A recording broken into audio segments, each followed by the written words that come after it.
Hello everyone, this is me Sonia Mandari, the host for this program where we invite our own students here at Broadway Infosys as guests to learn about their experiences. Ani आज हामीसँग हुनुहुन्छ mister Gunjan जसले web designing plus Python ज्याङ्गोको course हाम्रै Broadway इन्फोसिसबाट गर्नुभएको हो र बाँकी कुरा चाहिँ हामी उहाँसँगै गर्नेछौँ। सन्चै हुनुहुन्छ? हजुर सन्चै दी। सो अब स्टार्ट गर्दैखेरि हजुरको सानो इन्ट्रोडक्सनबाट गरौँ न त। स्योर, मेरो नाम गुन्जन रजक। मैले चाहिँ भर्खर +2 पास गरेको यो इयर अनि म अहिलेदेखि नै आफ्नो आइटी करियरको लागि स्टेप्स लिँदैछु।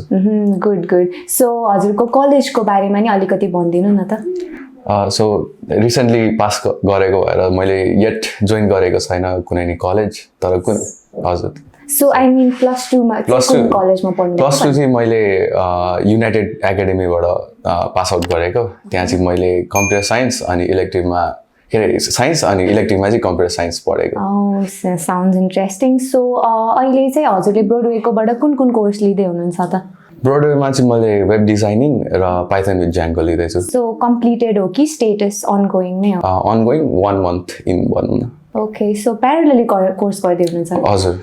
ओहो, that's so much hard work. It's okay. So हजुरले भन्नुभएको वेब डिजाइनिङ र पाइथन विथ ज्याङ्गो भन्नुभयो होइन? सो आफ्नो इन्स्ट्रक्टर्सहरूको बारेमा नि अलिकति डिस्क्रिप्सन भन्नु। सो वेब डिजाइनिङ चाहिँ मलाई साजन सरले इन्स्ट्रक्ट गर्दै हुनुहुन्छ अनि पाइथन विथ ज्याङ्गो चाहिँ रोहन सर।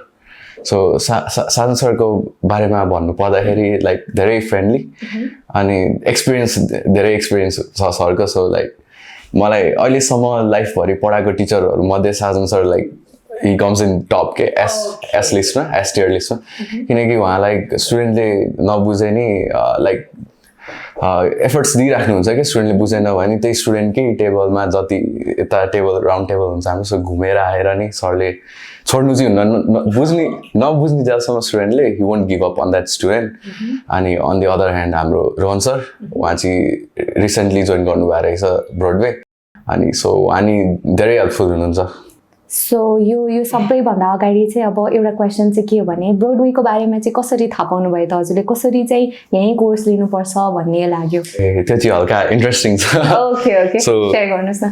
म चाहिँ त्यस्तो आइडिया थिएन इन्स्टिट्युटहरू नि लाइक छुट्टाएको हुन्छ भनेर यो कोर्सहरूको लागि डिफ्रेन्ट भनेर। सो म चाहिँ रिसर्च गर्दै थिएँ, मैले गुगल गरेँ अनि गुगलबाट नि ब्रोडवे भनेर पप आउट भइरहेको थियो अरू इन्स्टिट्युसन्सहरूको नामसित। अनि एज यु नो अहिले च्याट जिपिटीहरू धेरै रेलेभेन्ट छ। सो च्याट जिपिटीमा नि सर्च गरेँ अनि टपमै ऱ्याङ्किङ भनेर सोद्धाखेरि टपमै ब्रोडवेको नाम आयो। Okay, so interesting. Chat GPT धेरै राम्रोसँग युटिलाइज गर्नुभएको रहेछ। ओके, सो अब नेक्स्ट क्वेसनमा जाँदाखेरि चाहिँ हजुरले अब यहाँ हामीले ब्रोडवेबाट कस्तो कस्तो खालको हजुरलाई मेटेरियल्सहरू प्रोभाइड भयो? हजुरको 2टा प्यारलली कोर्स जाँदैछ भने कतिको गाह्रो भइरहेछ, कतिको त्यो मेटेरियल्सहरूले हेल्प गरिरहेछ भनेर नि सेयर गरिदिनु। सो मटेरियल्सको कुरा गर्दाखेरि फर्स्टमा म माइक्रोसफ्ट टिम्स हाइलाइट गर्न चाहन्छु बिकज एज 2टा क्लास गर्दैछु ब्याक टु ब्याक। सो केही बिर्सिन सकिन्छ नि, 2टा प्रोग्रामिङ ल्याङ्ग्वेज सँगै सिक्ने जाँदा।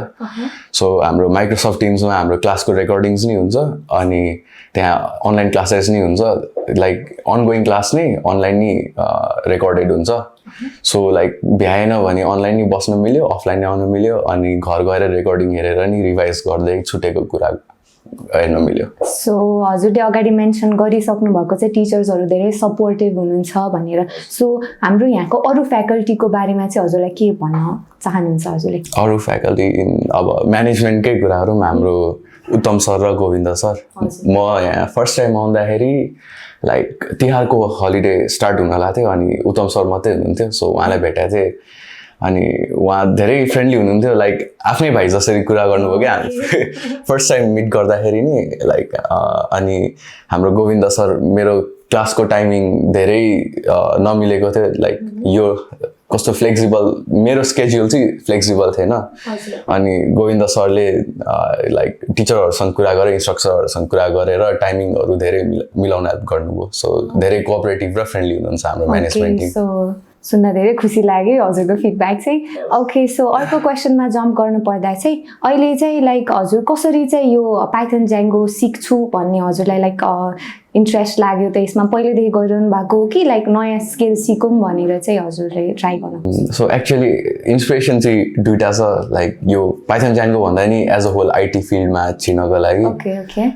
म +2 पढ्दाखेरि हाम्रो युनाइटेडमा फर्स्ट टाइम रोबो फेस्ट भएको थियो, अनि मैले त्यहाँ एक्जिबिसनमा पार्टिसिपेट गरेको थिएँ। अनि हामी 6 जनाको ग्रुप बनाएर ऱ्यानबाट आउनुभएको थियो एउटा मेन्टर, रोबोट एसोसिएसन नेपाल, अनि त्यहाँबाट उहाँले हामीलाई मेन्टर गरेर हामीले हेक्सापड बनाएको थियौँ। हेक्सापड चाहिँ लाइक एउटा आरसी कार जस्तै रोबोट हुन्छ तर व्हिल्सको सट्टा 6वटा लेग्स हुन्छ। So it was quite challenging cause like हामीले स्ट्रक्चरदेखि कोडिङदेखि लिएर सबै आफै सेट गर्नु परेको थियो। अनि त्यहाँबाट मलाई कोडिङ र आइटी फिल्डमा इन्ट्रेस्ट लागेको थियो। अनि अर्को चाहिँ मेरो कजन दाइ हुनुहुन्छ, उहाँ चाहिँ युएसएको वासिङटनको one of the top IT कम्पनीजमा सिनियर पोजिसनमा काम गर्नुहुन्छ, अनि उहाँले नि मलाई इन्सपायर गर्नुभयो। ओके, सो हजुरको इन्सपिरेसन धेरै राम्रो मान्छे हुनुहुँदो रहेछ। Hope you go on the same way too. अब अर्को क्वेसनतिर लाग्नु पर्दा चाहिँ हजुरले अहिले फिलहालमै कुनै प्रोजेक्ट्सहरू कम्प्लिट गर्नु भएको छ ब्रोडवेमा आएपछि? एज म 1 मन्थ अन गोइङ छ, so like on hand project अहिलेसम्म चाहिँ आएको छैन, बट 2 to 3 विक्समा अझै क्यापेबल भए चाहिँ अझै नलेज गेन गरेपछि सरहरूले सेयर दिनुहुन्छ। अब मिनी प्रोजेक्ट्स भन्न मिल्छ होला, लाइक अब फ्रन्ट एन्डमा चाहिँ हामीले HTML CSS र जाभास्क्रिप्टको त्यो फ्रेमवर्कहरू युज गरेर सानोतिनो वेबसाइट नि बनाएको छौँ। हजुर। ओके, सो राम्रै प्रोजेक्ट्सहरू एक्सप्लोर गर्दै हुनुहुँदो रहेछ। हजुरले अझै राम्रो प्रोजेक्ट्सहरू बनाउनुहुन्छ भन्ने आशा गर्छु। अनि अर्को भनेको चाहिँ लाइक ओभरअल ब्रोडवेको बारेमा चाहिँ के फिडब्याक दिन चाहनुहुन्छ, लाइक अझै सजेसन फर्दर इम्प्रुभमेन्टको लागि? सजेसन चाहिँ आई डोन्ट नो, म भर्खर जोइन गरेपछि, तर आई डोन्ट नो यता ह्याकाथन्सहरू र एलुमनाई मिटअप्स हुन्छ कि नै, तर I look forward to hackathons and alumni meetups, किनकि लाइक एलुमनाई मिटअप्सबाट चाहिँ हामी कनेक्सन्स नि बिल्ड गर्न हेल्प हुन्छ नि त हाम्रो सिनियरहरूसित, अनि त्यहाँबाट कनेक्सन्सबाट नि हेल्प हुनसक्छ करियरमा। अनि ह्याकाथन्सको कुरा गर्दाखेरि हाम्रो चाहिँ के भ्यू छ भन्दाखेरि लाइक फ्रेसर्सहरूको के भ्यू हुन्छ भन्दाखेरि ह्याकाथन्स भनेको प्रोफेसनल पुरै जान्ने फुल स्ट्याक जान्नेहरू कि सफ्टवेयर इन्जिनियर्सहरूले मात्रै पार्टिसिपेट गर्न मिल्छ भनेर।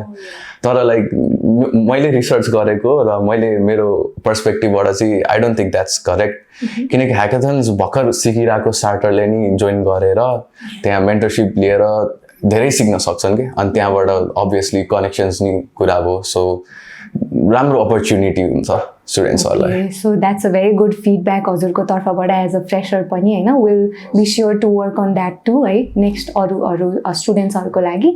So moving on to the next question चाहिँ के भन्दाखेरि हजुरले अब ब्रोडवेमा चाहिँ आउने अरू फर्दर स्टुडेन्ट्सहरू हजुरको पियर्सहरू हुनसक्छ या आफ्नै ग्रुप सर्कल हुनसक्छ होइन, उहाँहरूलाई चाहिँ के एडभाइस दिन चाहनुहुन्छ ब्रोडवे इन्फोसिसको बारेमा?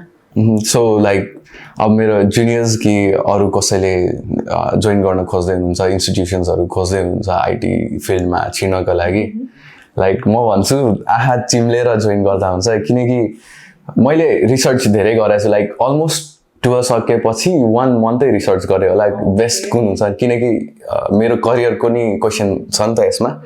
अनि मैले रिसर्च गरे अनुसार चाहिँ मैले के भेटेँ भन्दाखेरि सबैको गुगल रिभ्युज नि चेक गरेँ, अनि एभरेजमा 300 to 400 थियो सबै इन्स्टिट्युसन्सहरूको, अनि विथ 4.8, 3 अनि 4.5 रेटिङ्स।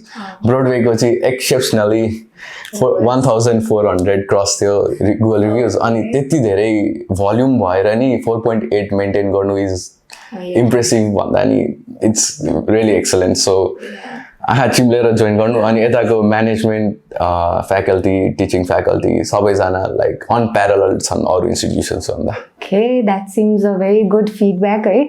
सो हजुर you are a very interesting person through the whole interview. मलाई एउटा सोध्न मन लागेको कुरा चाहिँ लाइक हजुरले अब यो दुईवटा कुरामा डिफ्रेन्ट भयो नि त, वेब डिजाइनिङ र पाइथन विथ ज्याङ्गो। हजुरलाई चाहिँ हबी चाहिँ के छ हजुरको भनेर?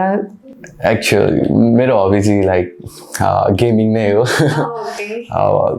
बच्चै हुँदाखेरि गेम खेल्दै आएको, अनि गेम खेल्दाखेरि लाइक क्युरियोसिटी हुन्छ नि कसरी यो क्यारेक्टर मुभ भइरहेछ अनि त्यहाँबाट नि इन्स्पायर्ड भनौँ न यता सिक्नको लागि सो फ्युचर प्लान्समा चाहिँ गेम डेभलपमेन्ट पनि सोच्नु भएको छ त हजुर as a full stack developer अब गेम डेभलपर नि अनि मेनली चाहिँ म F1 सफ्ट इन्टरनेसनलमा एम गर्दैछु पछि गएर ब्याचलर्स कम्प्लिट भएपछि त्यता फुल टाइम जबको लागि हजुर सो हजुरको target it's a very big company hope you will work hard होइन आफ्नो स्किल्सहरू इम्प्रुभ गरेर त्यो जोइन गर्नुहुन्छ भन्ने आशा गर्छु thank you for being such a cheerful person for the whole interview thank you for being there thank you hope you will be more successful in the future thank you So thank you everyone for tuning into our video. यस्तै content लिएर हामी फेरि पनि आउनेछौँ. So like, share, subscribe to our channel Broadway Infosys. र हजुरलाई केही मनमा लागेको कुरा छन् भने कमेन्ट्समा अवश्य भनिदिनु होला. र see you next time in the next video. Thank you. Broadway Infosys, inspiring growth. An ISO 9001:2015 certified IT learning center. Phone 4117578. Sri Ganesh Marga, Subidhanagar, Tinkune, Kathmandu.